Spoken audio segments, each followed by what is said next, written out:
So, Doc, I guess it all started when this kid in the park pushed me over and took my Pokemon cards.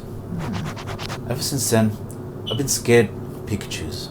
Did you say this was primary school or secondary school? No, this is last Tuesday.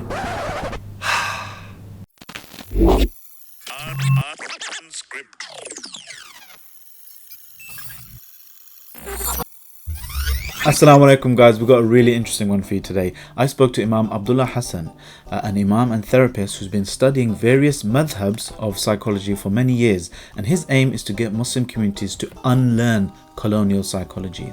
What is that? With more and more Muslims studying psychology, is it a case of the field becoming truly more enriched, or just more brown psychologists practicing white psychology? What is psychology? What is decolonial psychology? What is the dark side of Western psychology? Where and how did it emerge? And what can Muslims do about it? We discuss these themes and more in this podcast. But before we jump into it, just a quick reminder to subscribe if you like this kind of stuff, hit the bell notification, and get involved in the conversation in the comments as well. And to support the podcast or any other Islam 20SC activity to build confident and impactful Muslims, inshallah, please head over to the link that you can see on the screen right now. And finally, another reminder and thank you for all the sadaqah that you, our viewers and readers, gave and continue to give through our charity partners, One Ummah, who are operating in over a dozen different countries and work judiciously to ensure 100% of your donations get to the right recipients in the right way, inshallah. So without further ado, here's the podcast. Assalamu alaikum, Imam Saab. I was very interested when we were speaking the other day about a phrase that you mentioned, decolonial psychology, and I'm really interested in decoloniality and decolonial studies in different areas. So, I was happy to have you on here to discuss. But when it comes to psychology proper, I'm a complete ignoramus. So I just wanted to start by asking you, what is psychology? How would you describe psychology as an enterprise, as an edifice, to somebody who knows nothing about it? Okay. Bismillah ar-Rahman ar-Rahim. Alhamdulillahi Rabbil Alameen. As-salatu was-salamu ala Sayyidil Kareem wa ala alihi wa sahbihi ajma'in. Jazakallah khair, Dr. Salman, for inviting me to talk on a very important topic, I think. So what is psychology? Psychology, there are various different definitions. Yeah. Essentially, what it means in the Western context, the definition that is out there is the study of the mind and the behavior of the human being, right? Or the scientific study of the mind and behavior, right? And we have different sub headings within psychology, sub-disciplines, if you like. You've got sports psychology, you've got educational psychology, you've got counseling psychology. There's 20, 30, 50 different sub-disciplines within psychology. The area that I focused in is more the practical aspects of counseling or psychotherapy. Where I trained to be a counselor, and whereby I was able to, train and also help people with the various different issues that they have. So anything to do with the mind, you'd say? From the Western perspective, anything to do with the mind and behavior. So Western psychology is a huge topic. It went through, or is still going through, different stages. So we went through about 6 different stages. So initially, during the time of, the Plato, Aristotle and others, it was about the study of the soul, right? And how that impacts our behavior, how that impacts our relationship with others. Then you had in the study of the mind, then study of the conscious and the unconscious, and the study of the behavior, right? So we went through various different stages, and now we have I would say, new movement where experts and researchers and scientists, I'm talking about Muslims and also non-Muslims, discussing, about spirituality, how we can bring in spirituality within the discussion of psychology, right? It's a new emerging field. But the problem is it's not defined enough in your eyes it's still building upon the Western roots of and underlying premises, which I want to get into. But what you mentioned a phrase a while ago. You mentioned the phrase, there's 5 madhabs of Western psychology. What did you mean by that? Understanding human behavior, understanding human thought.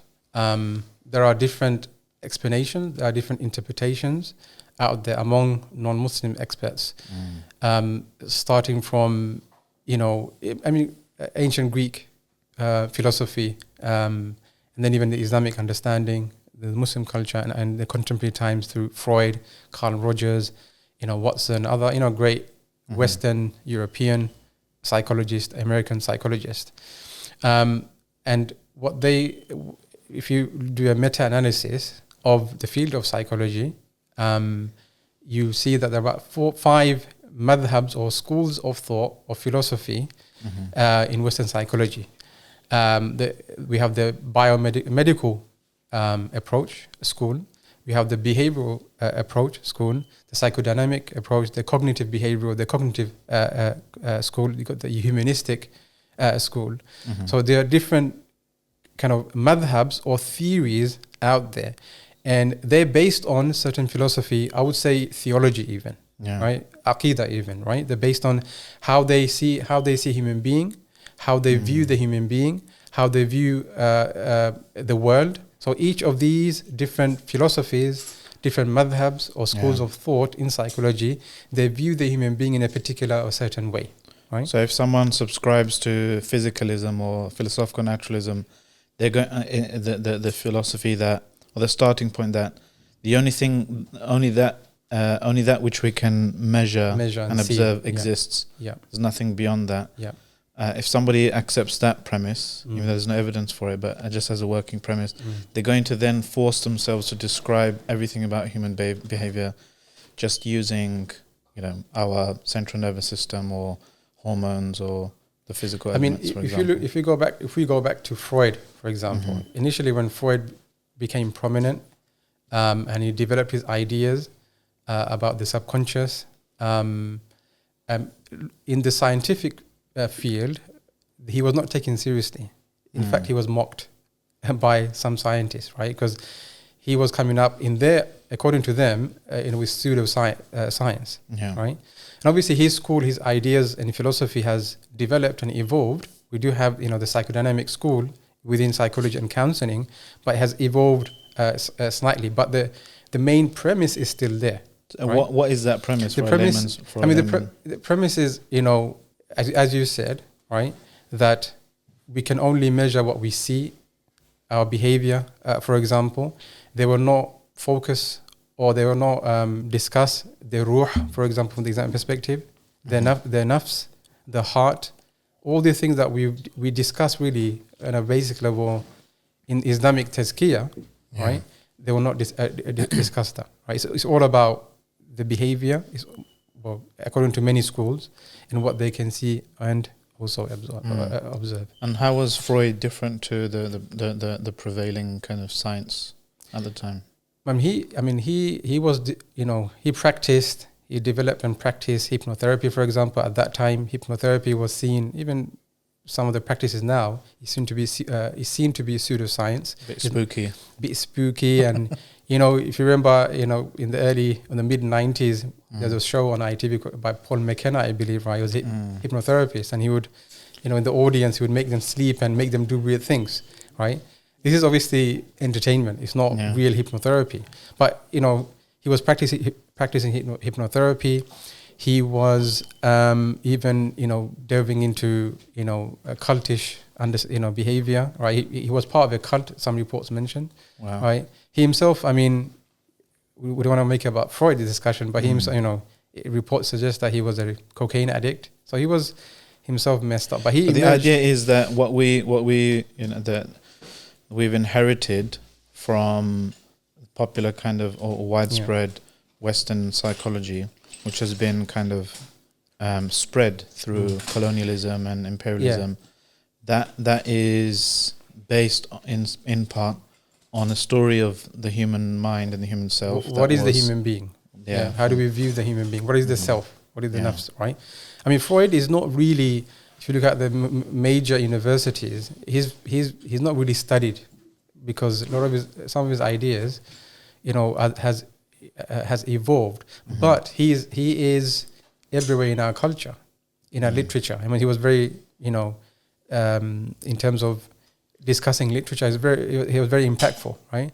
In TV, in movies, his ideas is everywhere, essentially, right? And Freud is more popular now, I would say, in a way, than he was back then while he was alive, right? But his theories, his philosophy, from the Islamic perspective, I believe, is very, very problematic. I think the whole discussion about Western psychology, if you really pause for a moment and go back, and Western psychology, although it's evolving and there's a lot of discussion, there's a lot of sub-disciplines, and there's a lot of differences among even Western psychologists, right? But I think it's important to pause for a moment and go back and understand the historical Western psychology. I'm talking about the contemporary historical Western psychology, right? I mean, Western psychology, in a way, is based on eugenics, the idea that white people or Europeans are better, are smarter, right? Are more humane than non-white people, i.e. the black people and the ethnic minorities, brown people, the Chinese people, even essentially modernity, in terms of colonial modernity, in terms of this is the starting point. Yeah. Okay. I mean, when we talk about modernity, there's a lot of good things that happened, right? We have science, for example, right? There's good things, science and technology. We won't be able to discuss. I mean, we're here because of science, in a way, right? Discussing through, recording of voice and audio and visual, right? So what technology and science? So there are a lot of positive, good things we can take from science, but also in technology, for example, politics, for example, right? But there is a dark side of that many people are not aware of, or people don't want to talk about and discuss. And if we really go back, I mean, during the colonial period, in the 1400s or 1500s, when Europeans were in the Dark Ages, many of the other societies, particularly Muslim societies, Spain, for example, they had science and technology and what have you. But Europeans, we began to, from Britain, from France, from Germany, and other countries, we began to explore other worlds. In the UK, and discover them, and discover them, right? While we in Britain, we didn't have lamps outside. As an example, shampoo, soap, toilet, baths, right? In that time, because the dark ages was they called that period Dark Ages for a reason, right? And then we began to explore the Americas, right? Began to colonize Britain. We began to colonize most of the world, particularly the Indian subcontinent, the African countries, and we began to learn the science and maths from the Indians, for example, and import a lot of those things back in the UK. I'm not trying to paint a rosy picture of imperialism, right? Because some people, unfortunately, they do this. And in India or Indian subcontinent, you had, imperialism, British, we gave you the railway. Isn't it good, right? That's another discussion, obviously. But my main point is that those, we cannot discuss psychology or even counseling or mental health without understanding the history of psychology. And how Western psychology now is changing. Alhamdulillah, there's a lot of discussion. And it's changing because, why? Because of us. Because our fathers, our grandparents, they came from the Jamaicas, from the Indian subcontinent, other parts. And we are, people who are 25, 30, under 30, 40, most of us were born and brought up in this country. So this is our country. So we want our voices to be heard. We want our culture to be heard. We want our heritage. We want to maintain our Islamic heritage. And when Muslims in particular, right, we challenge the status quo. When we want to educate other people, the wider society, about Islam and we want our voice to be heard, then obviously when the dominant culture has maintained a status quo for centuries, people don't want to hear it, right? And that is why Muslims are being demonized in the media and other parts of society, unfortunately, and also black people are being demonized and have been demonized. The colonial discourse. It's a part of a wider, comprehensive colonial discourse. So if you come back to how Western society, the contemporary Western society psychology is based on eugenics, that white people are better, or they're superior. How is that so, though? I mean, someone might say, you know what? Okay, colonialism, imperialism is bad, but there's no more racism anymore. Well, that's not true. It's, we've grown out of it or whatever.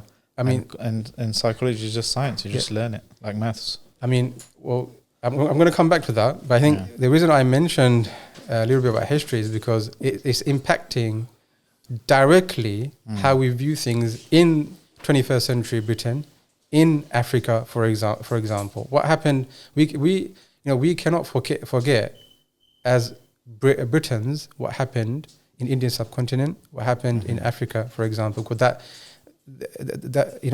although it happened hundreds of years ago, it's still impacting daily our daily life today. Right? How does colonial psychology still exist and impact today?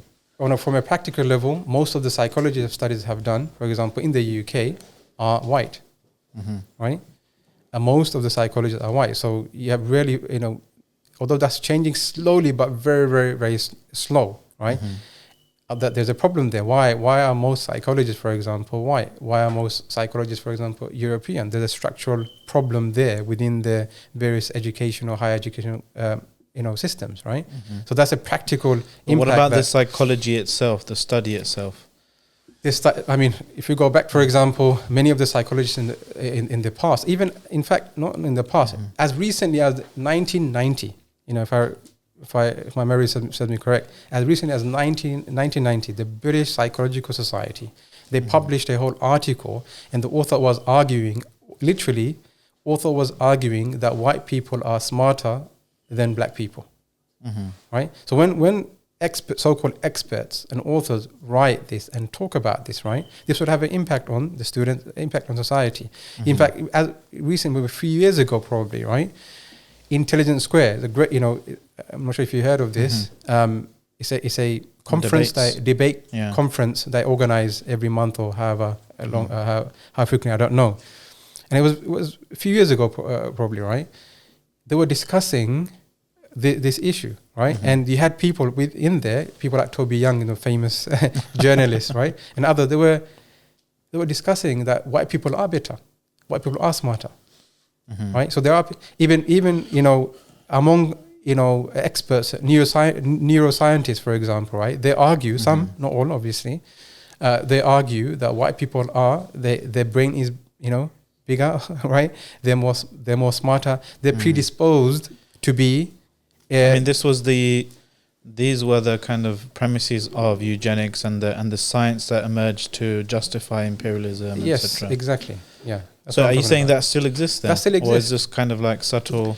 I mean, it seems someone could say you're talking about individual racists who still exist, and they will have some impact if they're high up in the field with credibility and stuff. But slowly but surely, you see, there's a difference in my mind between a science which can be decolonized and is somewhat open to different people being involved, and that having people who might be racist involved in it.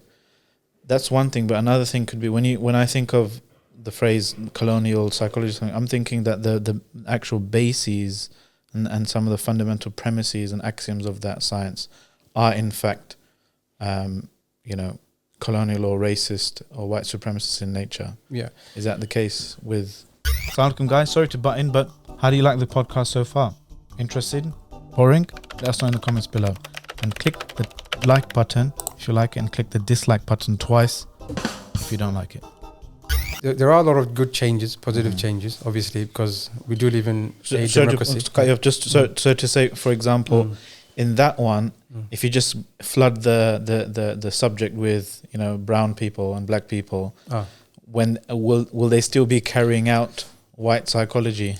I mean, or will it begin to kind of? I think it depends. I think that would definitely help, but I think it also would depend, because if you have a structure or system, I mean, if you, I'll give you an example just to articulate this.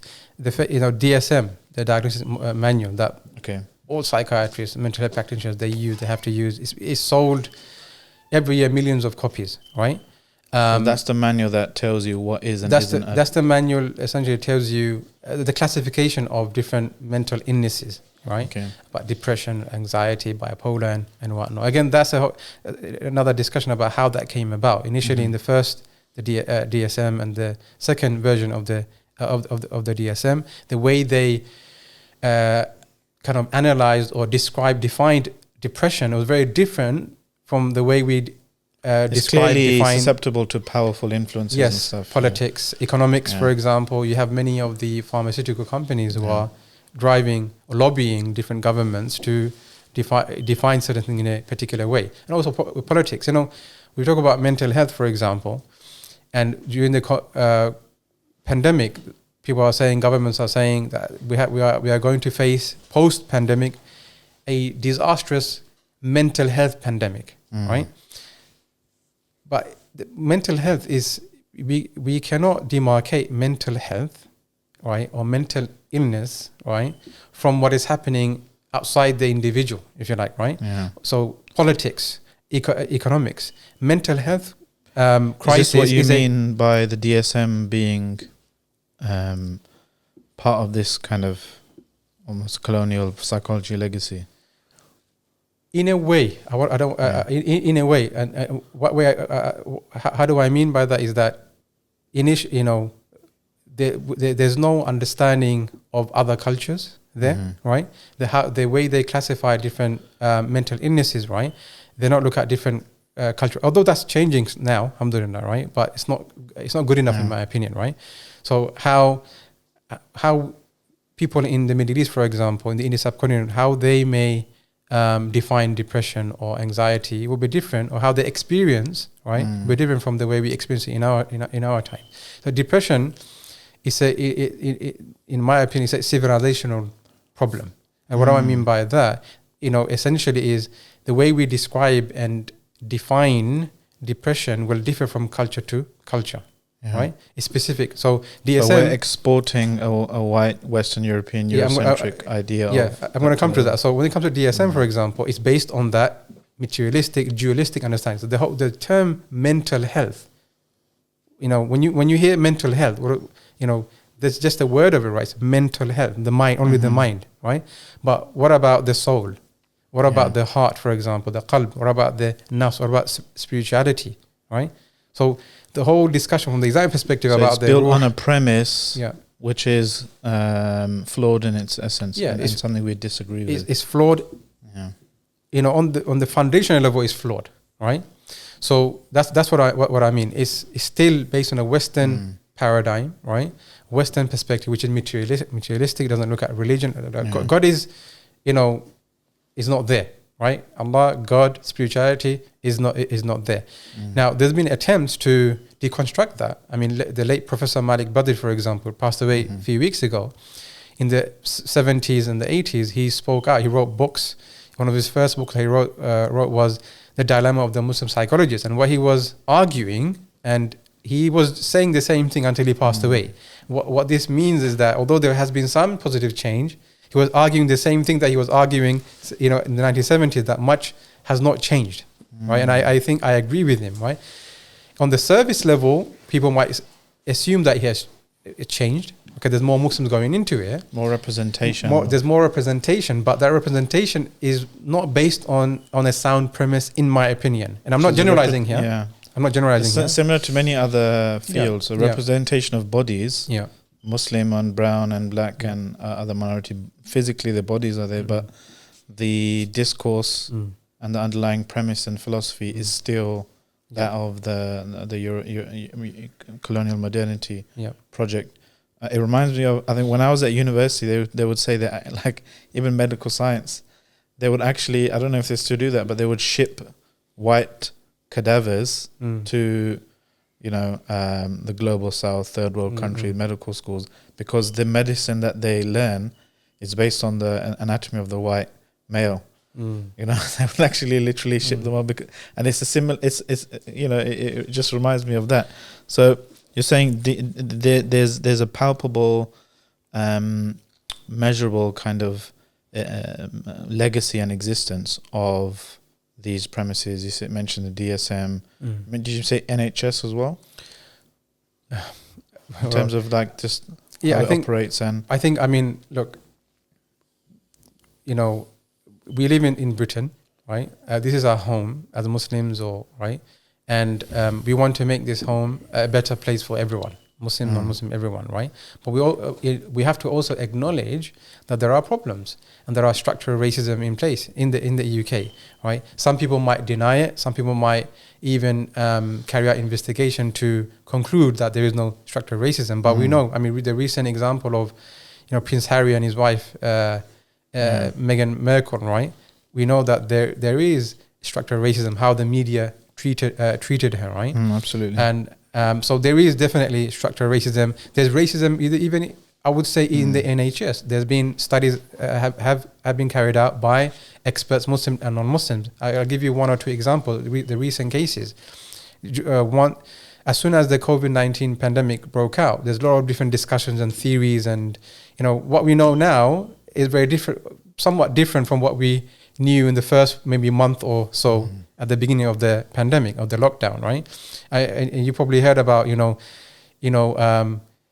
people who are brown or black, they are more prone to, or susceptible to catch COVID-19 because of their skin color, because they don't get enough vitamin D or sunlight, right? We know that that's false, because we know empirically, logically, we know it's false. Scientifically, we know it's false because, you know, COVID-19 happened in the Middle East, in Africa, in Bangladesh, right? And also, so that was, you know, a lot of newspaper articles, a lot of like mainstream newspaper, and also magazines, what journals. What kinds of stories, what kinds of theories go viral, and what kinds don't. Yeah. And so the actual research is usually playing catch up, very slow, cantankerous process. But it gets kind of maybe a mention on page 7 or something. You mentioned about NHS, so that's one example, right? There's been recent kind of, you know, programs on the BBC Panorama and others, and even journal articles, papers written by, you know, experts, academics, which suggest that there is a problem, a big problem. Although things are changing, there's a big problem within the NHS about inequalities, that most of the higher paid jobs, when it comes to leaders or medical leaders, right, are white men, right? Are white men. So that other inequality is there.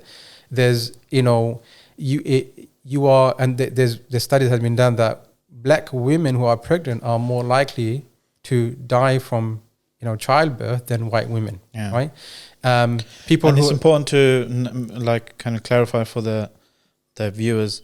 It's not the fact that somebody's going around like consciously oppressing these people at an individual level. It's more a fact of, for example, you know, just designing the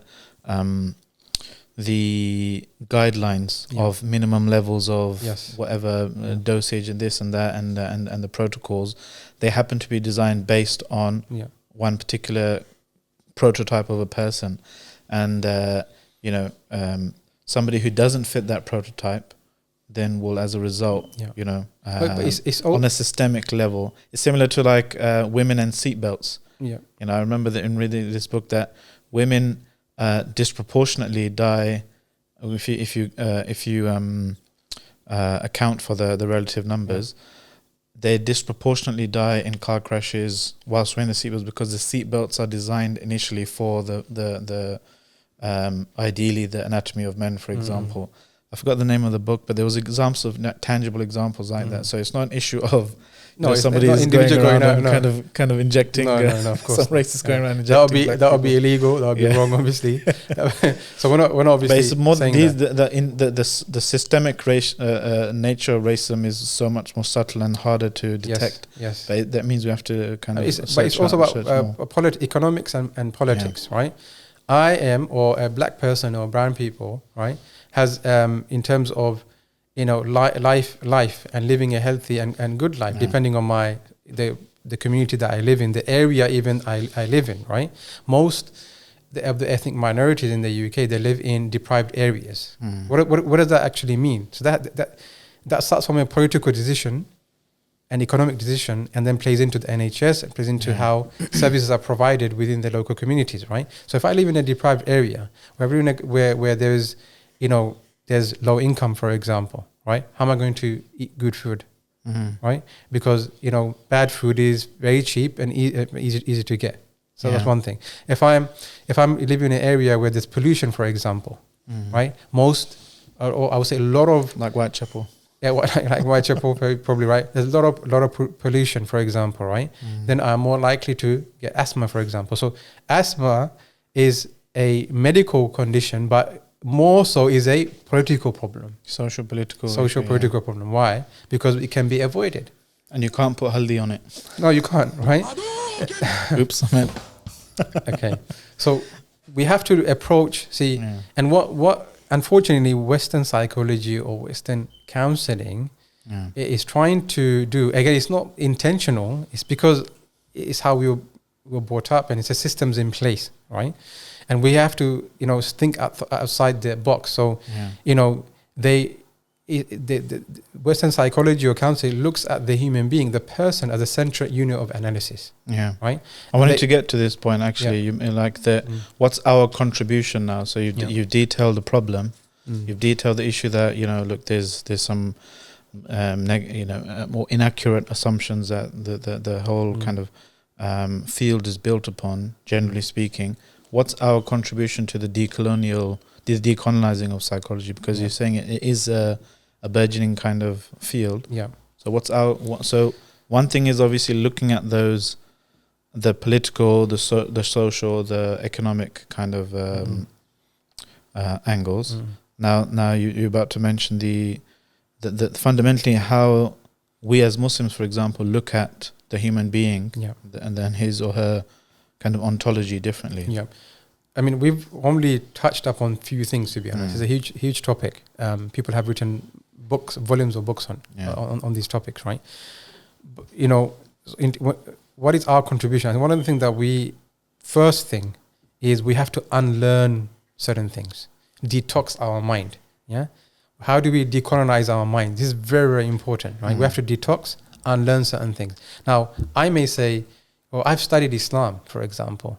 Right, I'm an activist, I'm a da'i, right? I've read Islamic books, right? But we live in a world where subconsciously even, right, these ideas are always through football, through sports, through media, through films, through TV, through songs, whatever, right? Through play. We're being bombarded, right, every single day. So we are subconsciously, right, taking in all these different ideas. So there are certain things that we have to definitely unlearn, detox, and decolonize our mind. That's really important. The second thing is... So what are those things? The things that we discussed, right? That, all the things that we've discussed about, that there is other perspectives, for example, right?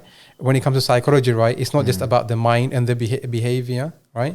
This dualistic understanding of the human being, right? For example, the exam perspective, we look at the human being as a whole, right?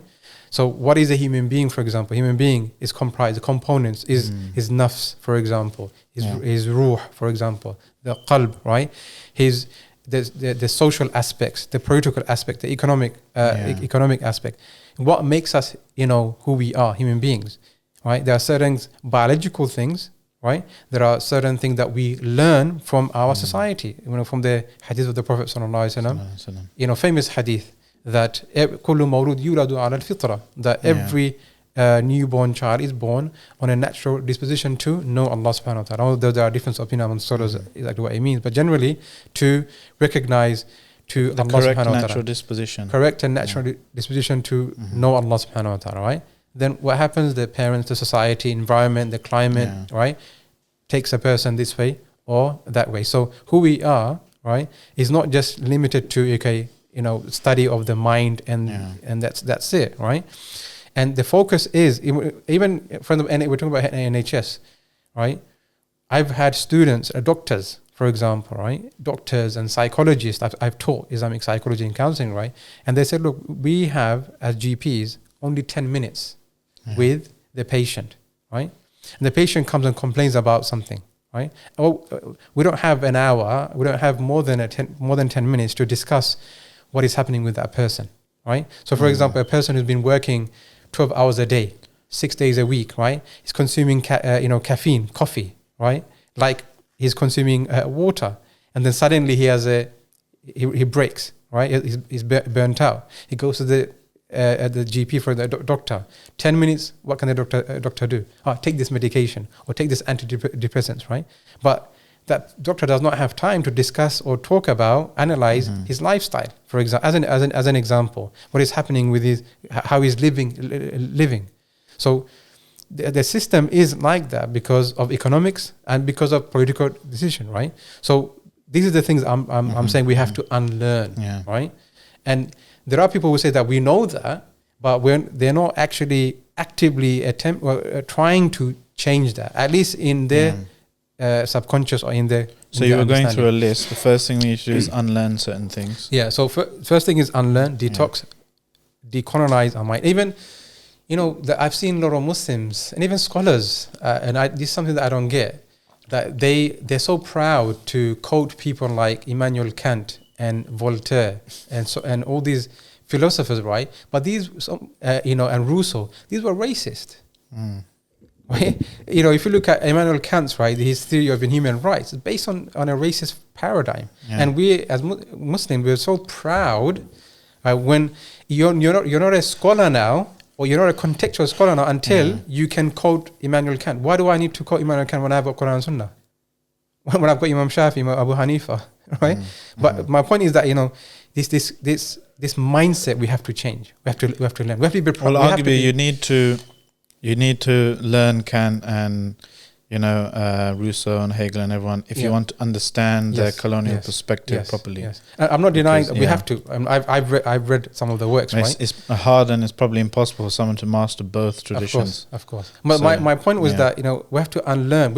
We have to be proud of our tradition.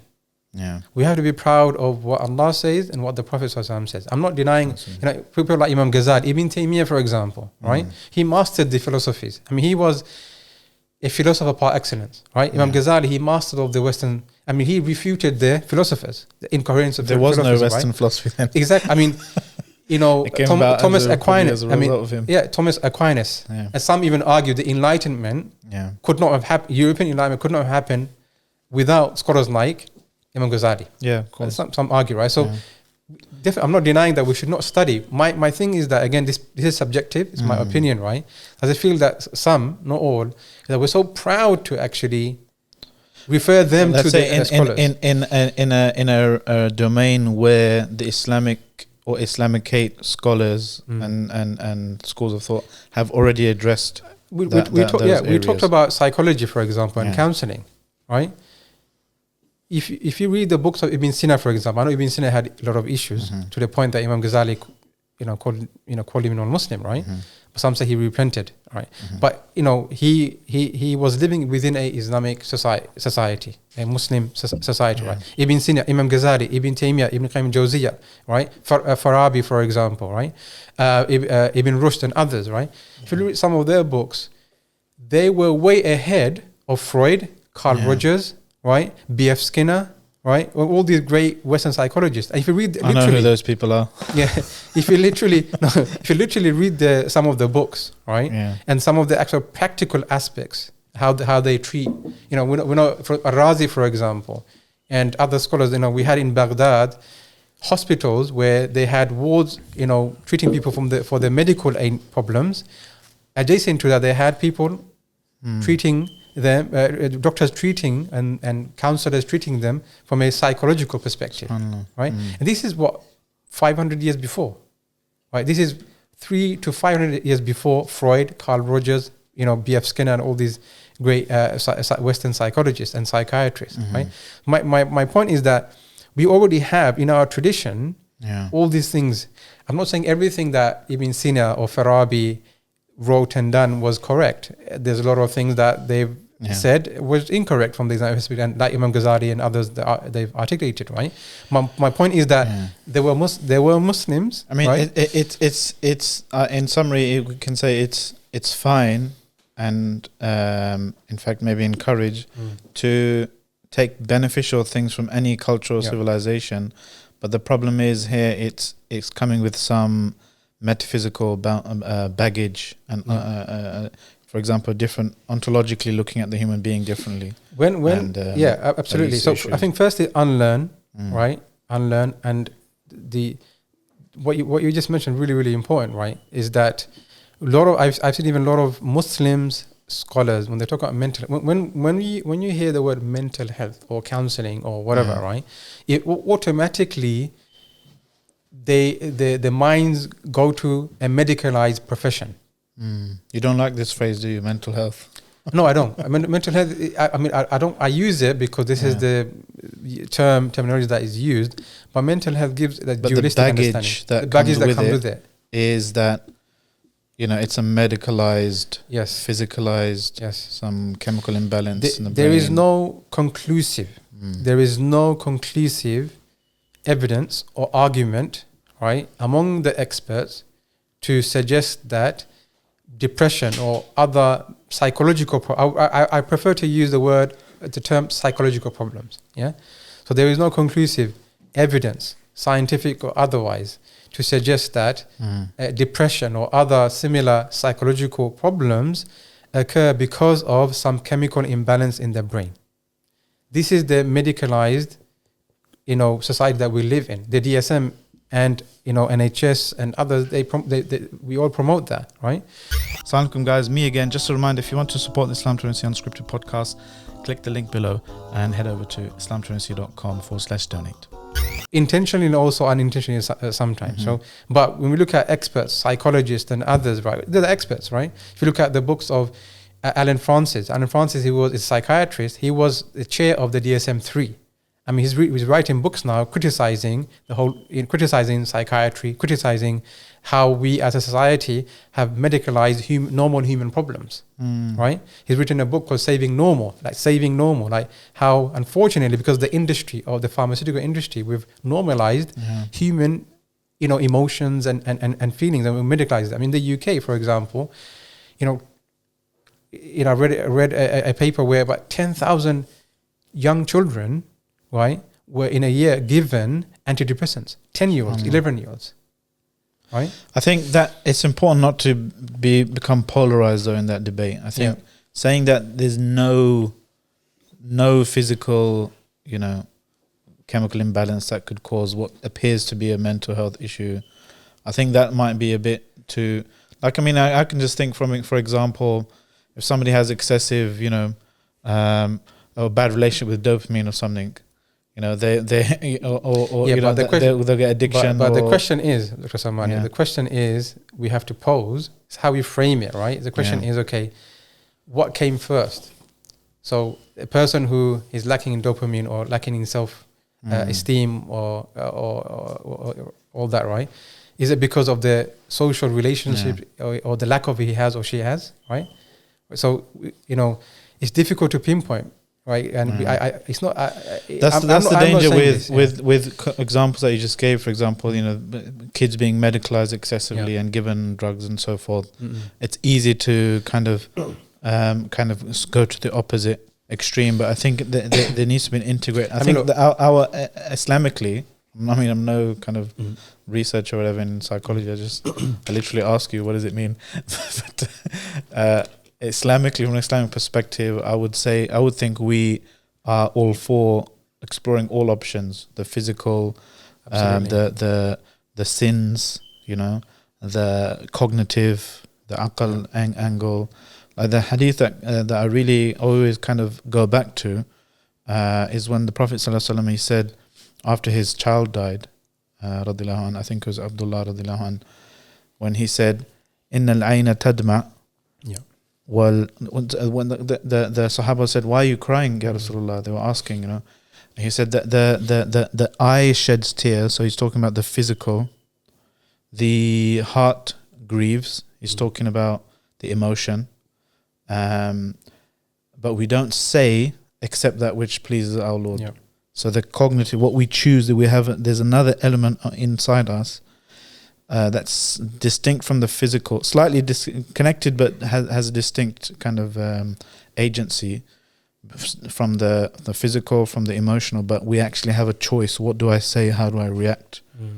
So no, I agree with that. Yeah. My point is that when we medicalize that human response, a natural human response, that's the problem. I think in this society, we have generally done that. Right? I'm not saying that these are experts. You can't get more of an authority in this area than Alan Francis, right? Professor Alan Francis, who's written about this, right? And he was the chair of the DSM-3 or DSM-4. I can't remember, right? So Islam does not deny the behavior, the cognitive, right? The medical. When it comes to psychological problems, or mental illnesses, as it were, or I'm saying that there is no conclusive argument or evidence to suggest that, the people develop mental illnesses because of some chemical imbalance within the brain. If we acknowledge this, then we have to also ask the question. Okay, I'll give you a basic example. We have been under lockdown for how long? About a year, right? Just over a year now. Many children, they are saying, are developing mental illnesses. Loneliness, isolation, and whatnot, because they're in front of the TV and the computer and the laptops, the home learning through the laptop screen, right? They're developing anxieties and other sort of disorders, right?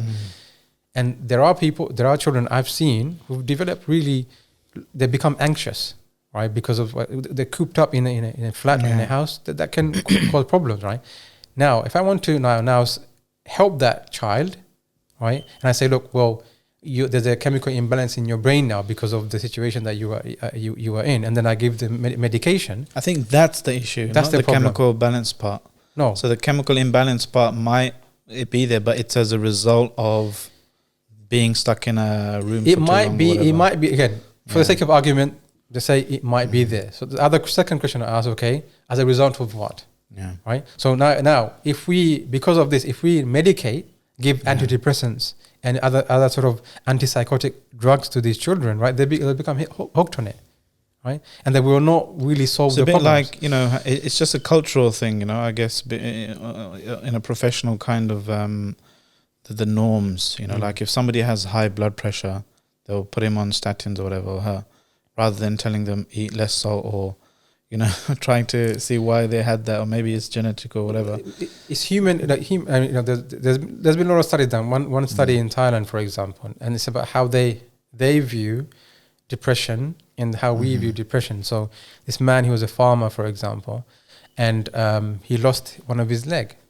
Now he's not able to farm. I mean, his manhood, right? His existence is all about farming and providing for his family. Now he's lost the uses of one of his leg. Now he's not able to work, right? He's developed depression, right? He's developed a lot of other problems. Now he took medication. It hasn't worked. It didn't work. So what happened was, one wise doctor, and said, look, why don't we buy him a tractor? He can drive and do the work rather than manually, right? So they done this. He was able to go back to work and he was fine. So they addressed the trigger. They addressed the trigger, right? Okay. Now we can say during that period he had some sort of chemical imbalance in the brain. It's very difficult to kind of how we measure what they did, though, isn't it? I mean, are you saying that kind of stuff isn't thought about in the UK? No, it is thought about. I think this is changing. I think even now, GPs and doctors and NHS, they are encouraging people to exercise, for example, to go out for walks and whatnot. It is changing. I mean, and again, but there's commercial interest. There's commercial interest. I mean, selling the drugs there. Yeah, we live in one of, although there are problems in the UK, it's one of the best countries to live in. Right, but there are problems, and again, we can't compare UK to other countries. That'll be wrong. But there are problems, and we need to make UK better. Right. So doctors and GPs, they do advise people to take long walks, for example, healthy living. Right. Maintain your diet properly, healthy diet, for example. Right. A holistic kind of. But the issue is the system. Right. It's the system, and we also have to, as individuals and community, take responsibility upon ourselves, right? That we eat well, we exercise, we look after our mental health, we develop resilience, for example. Now, there's authors been writing about safety worship, right? You can't say anything to a person until they assume that you are evading or invading their space, yeah, and they develop anxiety issues. They develop low self-esteem. So the whole kind of neoliberal philosophy has also impacted mental health or depression and psychology and how we view these different problems we have now. So just to carry on the kind of list you're making, so your issues with mental health, the medicalizing and physicalizing things too much on a kind of systemic scale. You mentioned about individualizing. Yeah. Can you explain that a bit? I think we discussed it a little briefly. So a lot of government policies, right? Not all, but some government policy, when it comes to psychology or even mental health, sometimes focus on, you have the individual, like you internalize the problem. So when we talk about chemical imbalance, it's internalizing the problem. You see, when we talk about chemical imbalance, when we talk about look into yourself, right? And the changes within yourself. This whole language is a problem, right? Language, and that's where neoliberalism comes in. Yes, the reigning kind of political philosophy around us that reduces human activity and interactions to, at its base level, competition. No, that's one thing. But what I'm referring to is a more of a political and socio-economical problem. So if psychological problems all about the individual, how he or she is living and whatnot, and this chemical imbalance within that person, then the government has no responsibility providing good education to people. Government has no responsibility to provide good air, right? In the communities, they have no responsibility, providing good higher education to people. So they're stripping off governmental responsibility. So that's what about systemic political problems. So mental health or it's a political problem as much as it is I wouldn't say medical problem, but a psychological problem. Right? Dr. Tariq Yunus, who writes a lot about psychology from a decolonial perspective as well. In one of his videos, Sam Trinity, he said the phrase, "There can be no mental health without justice." No, absolutely, absolutely. You see, without political empowerment, economic empowerment, social empowerment. I mean, I don't want to go back, but we talked about sub-disciplines in psychology. Now there is a good emerging field, social psychology. Right, but even then, there's good things, but there's problems. So when they talk about race, for example, race is limited to prejudice. And anyone can be prejudiced, right? You can be prejudiced. I can not be looking right? at the but systemic. not looking at the systemic problem, the structural racism that is within our society. That's what I mean. We have to learn that these things may be subtle.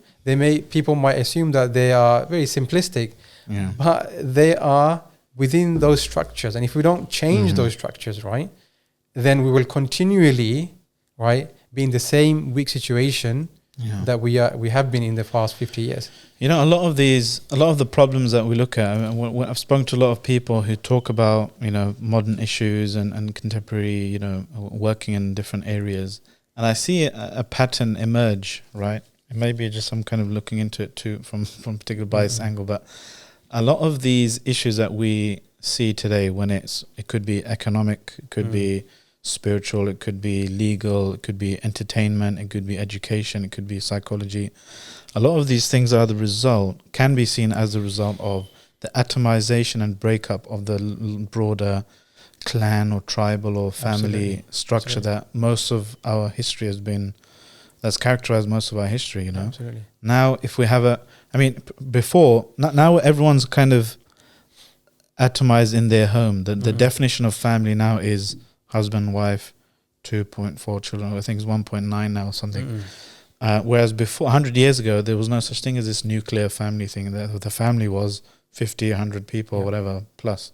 And your architecture reflected that. The way and the extended, what we now call the extended family, it was responsible for our cultural production, our education, conflict resolution, finance, obviously. But now, because we've been broken up, it seems that is one of the potential primary suspects of why there are so many issues. I mean, the example I give normally for this thing is financial, right? In the same house, under the same roof, the father will lend his money to the bank for 1% interest, 2% interest, and his son will be borrowing that same money back at 30% interest for a credit card or whatever, right? That private institutions, state, public, so corporate institutions, public bodies and so forth have stepped in to take over the role that was once absolutely kind of done by the family, the broader tribe, basically the village. I mean, look, how we view psychological problems or the treatments of psychological problems, right? Post-industrial revolution is very different from how we viewed those issues pre-industrial revolution, right? So in the UK, even in the West, in Europe, people who had concerns in their living, concerns or problems, who they go to? The main people, the primary people that they would go to were the priests, for example, right? And they would confess their sins, or they would confess, and they'll have a talk and they'll feel better. Post-industrial revolution, right? This all changed. Medicalisation came into it. In fact, in the UK, before, people who had mental illnesses, they were, placed in, hospitals where they would be electrocuted, right? They were called insane. They were called all sorts of things, right? They lived in horrendous, context, right? In the UK, when the government came in, when the parliament passed an act, for example, they would provide, funding. That's when the medical profession came in, because they thought that there's money to be made now, right? Because they were called loonies, and mental illness patients, they were called loonies. They were called outcasts, subhuman. They were treated like animals. Literally, they were treated like animals, right?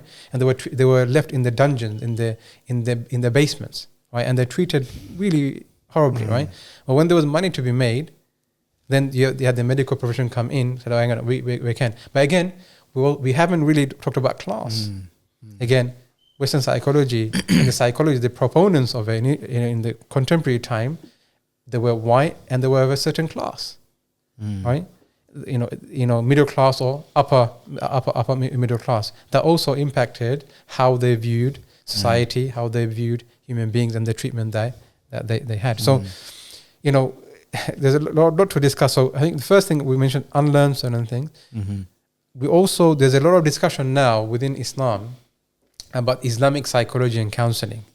I also think before doing that, there's not enough. We mentioned about Malik Badri. He's been writing and discussing, on Islamic psychology and counseling for 2-3 decades, right? I mean, he wasn't a scholar, a traditional scholar, but he understood Islam, alhamdulillah, to a good level. But he was a psychologist, he was a researcher. And he talked about how we need to decolonize psychology and bring in Islamic psychology and bringing the Islamic theology and teachings.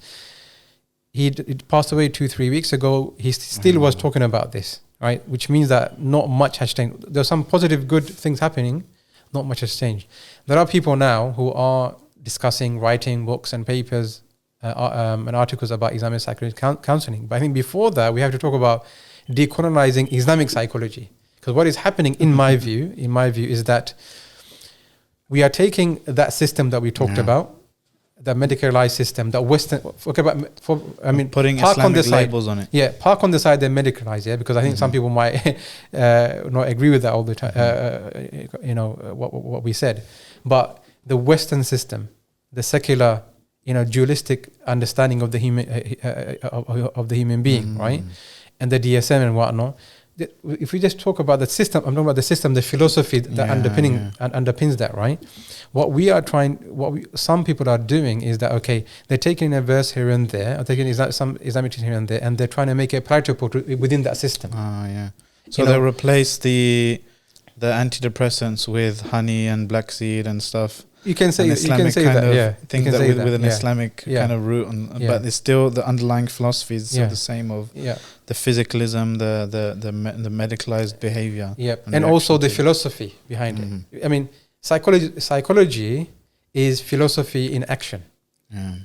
Essentially, psychology is practical philosophy. That's how I describe it. Psychology is practical philosophy, and counseling is practical psychology in one sense, right?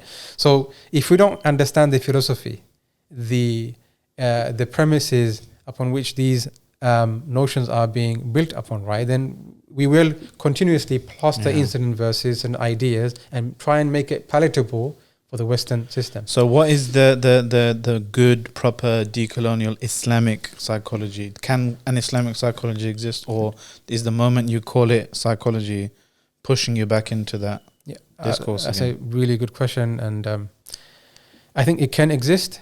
Definitely has existed in the past. So, for example, when we look at our tradition, even the Quran, from a basic level, right? Allah Subhanahu wa Taala, He talks to our nafs, right? He talks to our soul. He talks to our, our psyche, right?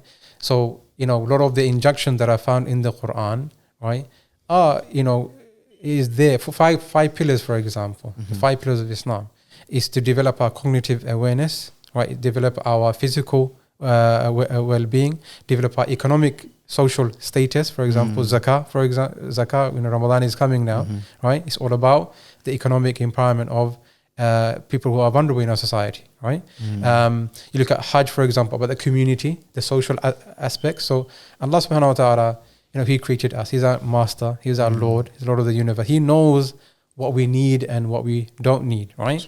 Even most of the Quran is not rulings. It's guidance. Allah speaking to us and through, having that relationship with the Quran. And you take that same understanding in the Hadith, and then our scholars like Ghazali, for example, Imam Ibn Qayyim Jawziyah, right?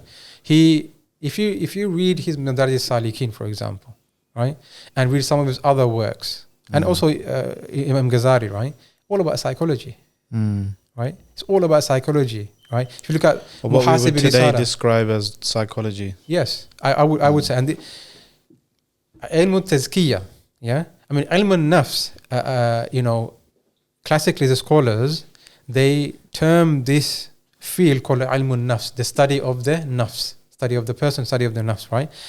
About behavior, how to behave, how to think, how to contemplate, in tafakkur. We have that in the Quran and Sunnah and the tradition of the scholars. So 70%, I would say, of that, what we can call tasawwuf or tazkiyah. If you don't want to use the word tasawwuf because it can be controversial, but tazkiyah, for example, right? 70% of it is psychology and counseling, right? Imam Maulana Ashraf Ali Thanvi, a great Indian subcontinent scholar, contemporary, right? He was not a psychologist. He didn't study counseling, right? He didn't go to university to study psychology or counseling, but he was an Islamic psychologist, in my opinion. Why? If you look at his Tarbiyatul Sadiq, for example, his book, he had his own clinics, khanqa they call it. He had his own clinics. So people would write to him with all the different ailments and problems. Maulana, I have this problem. Maulana, I have this problem. I have this marriage problem. I have this problem with, looking at the opposite sex. The same problem they had before we have now, right? And then Maulana Ashraf Ali Thanvi, sometimes he would write to them, say, do this. Or sometimes he would invite that person to his clinic. For cognitive behavioral therapy. For different, so I'll give you some example of what he did, right? So he would invite some people to his clinic, and he would say, look, stay with me for 10 days, or stay with me for 20 days, or stay with me for 1 month, right? And he would do, for example, group therapy. Wow, he would do reading therapy with them, right? He would do reading therapy, group therapy, and he would do individual therapy with them. So I'm saying, well, this is, obviously, he didn't know, I'm assuming, he didn't know Freud and Carl Rogers and B.F. Skinner and others, but these are experiential, but these are also taken from our teaching, from the Quran and Sunnah, the tradition of the Muslim scholars, right? Assalamualaikum guys, what do you think so far? Agree, disagree? Let us know in the comments below. So there is. They say Ibn al-Qayyim rahimahullah, he wrote his Da' wal Dawa in response to someone who is having same-sex attraction or stuff like that, or addicted to certain sins. So I mean, our scholars were masters of the soul, right? The doctors of the soul, right? Of cognitive behavioral therapy. People like Arazi, for example, and others. But I think the superior thing about that tradition, though, is they understood the dangers of the nafs as well. Yes. Right. I mean, in today's day and age, the nafs is put on a pedestal and worshipped as an idol. Yes. So that's the real disaster of ignoring the Islamic or the pre-colonial, pre-modern view of the human being, the self, because it's probably similar in other traditions as well. I mean, of their, it being a virtue to tame yourself, to be a disciple, to control your desires, to lower your gaze, etc., etc. But now it's, because you're worth it. The way we speak, the language that we use, it can be very problematic. Why? Because this Carl Rogers, as an example, a psychologist and a counselor, he talked about this self-actualizing tendency. Have you heard of the Maslow's pyramid, right? Self-actualization is in the top, right? That's problematic because it's again looking inward, right? Yeah. Looking at so what they talked about is about self-knowledge. If you have self-knowledge, you become enlightened, right? But they forget that self-knowledge, is not God. Self-knowledge is not God, right? Self-knowledge or awareness about your own self, right? Allah says in the Quran, وَلَا تَكُونُوا كَالَّذِينَ نَسُوا اللَّهَ فَأَنْسَاهُمْ أَنفُسَهُم. You'll forget your own self. The other verse comes to mind when I discuss about self-actualizing tendency and look at inwardly and looking at you and looking at the person itself, right? And forget about politics, forget about social relations and economics and whatnot. That doesn't impact my mental health, right? It's my inside, right? And I have the power alone to rectify myself. That's problematic, right? So the verse that Allah mentions, أَفَرَأَيْتَ مَنِ اتَّخَذَ إِلَهُ هَوَاهُ, right? Have you not seen the one who takes his caprice as his deity, a form, a worship, right? The hawa. His desires, his whims. I was teaching the other day some students. I said, look, Western secular counseling makes a person a productive worshipper of themselves. Islamic psychology and counseling makes a person a productive worshipper of Allah subhanahu wa ta'ala. And this is what it does, right? So unlearning and relearning our tradition, really important. Learning our tradition, the orthodox positions when it comes to theology, when it comes to philosophy is really important. Not plastering certain verses and hadith and concepts into the system there. You may have some good impact, right? Yeah. But in the long run, it's not going to work. Even from a practical perspective, right? If we do a very brief basic role play now, right? I say, look, you come to me, right? Okay. As a client, and you say, I say to you, what is the problem? And then you say, my problem is I feel depressed. My oxytocin is too low. Yeah, or whatever, right? My problem is, I'm depressed, right? I say to you, why do you feel like that? As an example, right? So, I had I lost my job, and this person said something to me, and that person said something to me, or something happened 10 years ago. It's not a good role play, by the way. You're doing all the talking. Oh, I'm sorry. You're doing both roles. I'm trying to speed up. I'm trying to speed up because time is limited. So, the way that I ask you questions, right? The way I have just asked you questions, right, predisposes a philosophy in my mind. Absolutely. Yeah. Because when I say, "What is the problem?" There's a subtext. That predisposes that there is a problem that needs to be rectified, right? I'm not saying that when people come to me, I don't.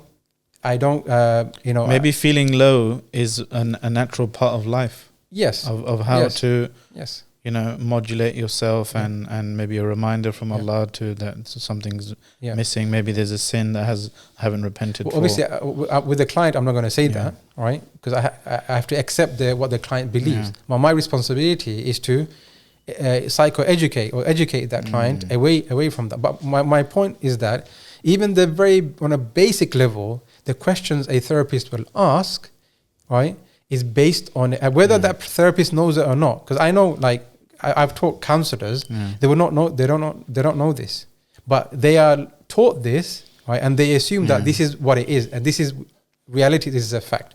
So on the basic level, the way I ask questions, right, is determined by the philosophy I've taken, the studies I've taken. So we have to do a lot of unlearning, lot of learning. And I think, when it comes to decolonizing Islamic psychology, how do we do that from a practical perspective? I think number one, imams and scholars who've had... I was just about to ask you about them, because they're like the first point of call, right? Yes. Most of the problems that occur in a family, marriage, someone's feeling low, naturally they'll probably go to the Islamic fatwa to get a fatwa or whatever. And, the mufti has to see, or the imam has to be able to detect, maybe there's some deeper issues here. It's not just about, is this halal or haram, or, there's a pastoral duty as well. Look, when you said maybe there's a deeper issue, again, it depends on, because you've said that, because you live in a society that predisposes certain understanding and notions in our mindset. I'll explain what I mean, right? So, some modalities in counseling and psychotherapy will not ask, for example, okay, what is the problem? Or they'll not focus, overemphasize the problem, right? They're not problem phobic, right? The modality is that they will not focus on the problem. They will not deny the problem. Right? They will not say, oh, that's wrong. They can't say that, right? But they will not focus on the problem. So other modalities like psychodynamic perspective, or even person-centered and others, right? They would focus on the problem. So they would ask certain questions. The therapist will ask certain questions which actually focuses on the problem. And when we focus on the problem, we magnify the problem. The other modalities, what we'll do is acknowledge the problem, empathize, because 70% of the successful rate a therapist have with a client, 70% of it is based on client-therapist rapport. Yeah. No technique, no science, nothing, right? Makes sense. 10% is about family relations and whatnot, and then probably there's 5% probably about the technique, right? So, now the question is, if we acknowledge this, and there's not one study, number of studies have been carried out, that 70 to 80% is based of people who recover from even deep psychological problem, depression, suicidal thoughts. I've had clients with suicidal thoughts, depression, right? And if 70 to 80% is of the recovery is based on the client-therapist rapport, the whole medical... But sometimes they're not even therapists. Let me finish it. But the whole medical industry falls apart. Yeah. Do you see what I mean? If 70, 80%, right, whether the depression or anxiety and other disorders that we labeled now, right, it can be rectified by building a rapport, building friendship, building... Obviously, it's easier said than done. But when somebody comes to an imam, for example, that's why I want to kind of get on, is that imams and khatibs and speakers and scholars, etc., people will ask them a question, but sometimes the question is just hiding something behind, and answering the question might actually put them in trouble. I'll give you an example, right? Someone asked me once, can I work in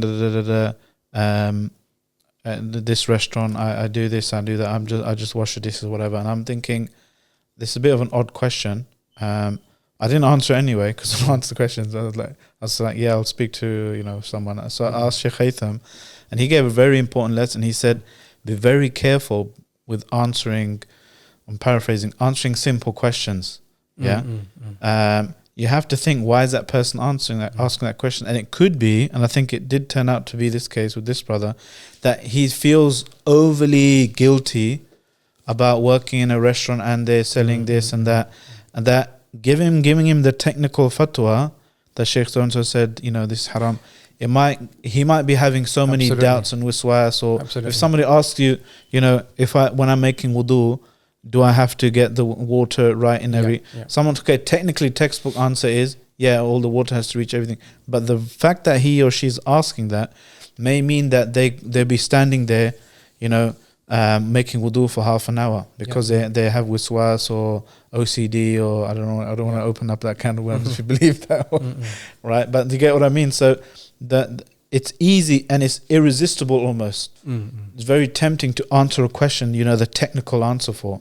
But I think people who are asked questions, they have to take a step back and pause and need some training as to, wait a second, how do you deal with this? Yeah? I absolutely agree. I absolutely agree with that example also. I mean, I've had, you know, another example. If a person who is praying, you know, practicing Muslim or Muslimah, feeling depressed, for example, feeling anxious, right? And that person comes to the Imam as an example. And I've heard of stories like that, that's why I'm mentioning it. And the Imam and the person has, you know, family issues, right? Lost their job and a number of other things, right? And they're feeling anxious and they're feeling depressed, likely, right? And the Imam said, you know, increase your taqwa, right? Read the Quran more. And that person thinking, oh my maybe God, I'm a bad Muslim. Maybe I'm a bad Muslim. So absolutely, we have to, you know, understand what the person is going through, right? And then we have to also use certain words that are empathetic towards them, right? So I think I mean, I gave you my example. When I graduated, I took a job as a teacher, secondary school, and also took a part-time imam job. Most of my time, and I've been an imam in London, in the Midlands, and up north in Manchester, the last 10 years, full-time and part-time. Initially, when I began, most of my time, a lot of my friends were imams also, and currently they say the same thing. 70% of my time would be, you know, dealing with people's issues, family, marriage breakdowns, individual problems and whatnot. And do you think you were adequately prepared for that? No, I was coming to that, and I wasn't adequately prepared for that because, hang on a minute, I've been trained to give fatwas, right? I've been trained to say you're just waiting for where's the fatwa, where's the answer? Exactly, absolutely, right?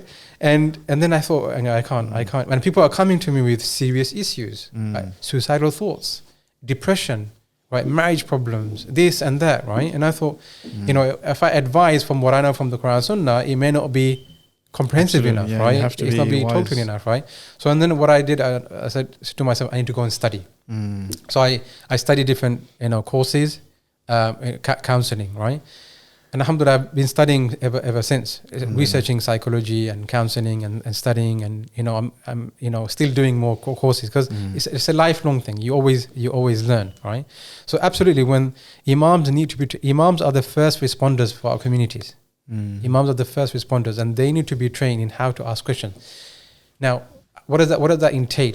Yeah, imams. A lot of imams, because they already have the theology, they already have the jurisprudence, they already have the philosophy to a certain extent, right? Unless that person is a wacko, and there are many wackos out there, as you know, right? But if you study in a Darul Uloom, for example, Azhar or Medina, right, or similar types, right? Alhamdulillah, although there are differences, definitely, right?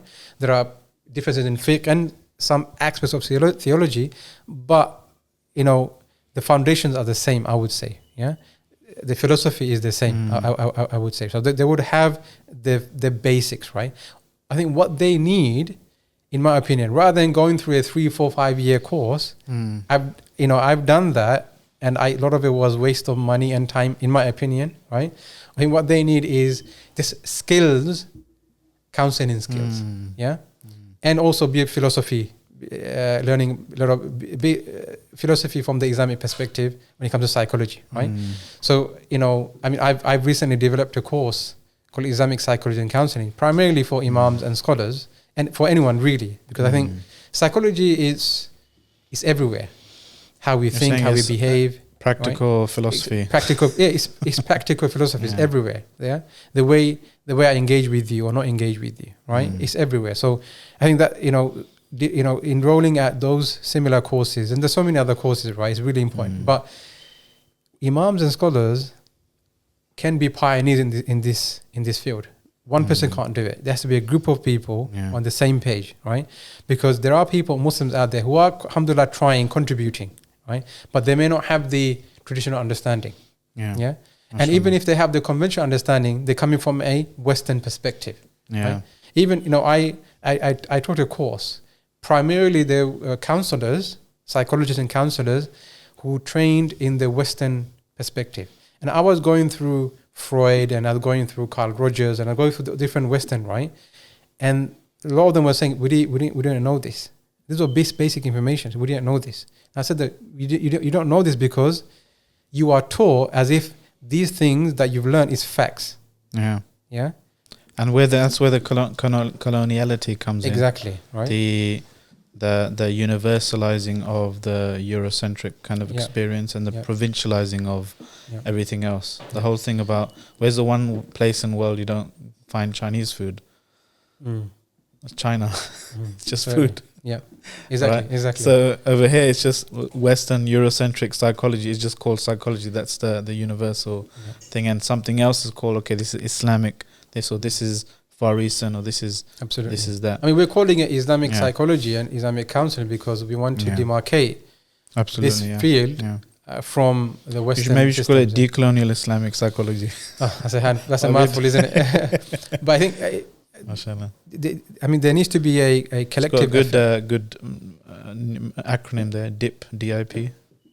Well, we might use that, right? But I think there needs to be a collective effort. Yeah. And scholar, you mentioned, the Sheikh there. This is a lot of it is common sense. Yeah. And from our own tradition as well. And as I said. Common sense is subjective. Some people might argue, right? Logic and common sense can be subjective, right? But most of it is in our tradition. When I studied Madaris Salikin, for example, studied with our teachers Muhasib Risala, for example, studied Ihya Ulumuddin, for example, Ibn Qayyim Jawziyah's book, right? All these different spiritual books, tazkiyah books, psychological books, right? And then when I began reading Western psychology and counseling and psychotherapy, I said, hang on a minute, I read that in this catching up. Ihya Ulumuddin. I read that in Ibn Taymiyyah's book. I read that in Razi's book, right? So it's catching up, definitely. So I think we have to be proud of our tradition, proud of our scholarly heritage, right? Yes, I'm not saying don't study, Plato and Immanuel Kant and others and Rogers and Freud and B.F. Skinner and Watson and all others, right? Study them, but be proud of the tradition that you study them critically. Study them critically and be proud of the tradition that you come from, right? And understand, be aware that already in your tradition you have that. Yeah. Right? Excellent. Jazakallah khair, and we'll put any links to your organization and your courses in the description, inshallah. You seem like a man with a vision. May Allah give tawfiq to this project. I'm just conscious of Maghrib time, so maybe we can do a part 2 sometimes. I really enjoyed this free counseling session. Jazakallah khair. And Jazakallah khairan at home if you enjoyed me pouring my heart out and talking about all my problems. If you like this podcast, give it a like and a share. Remember to hit subscribe and the bell notification if you're into this kind of stuff. If you dislike this podcast, press the thumbs down button twice. Okay? And let us know in the comments what you think. Get involved in the conversation. Till next time. Assalamu alaikum.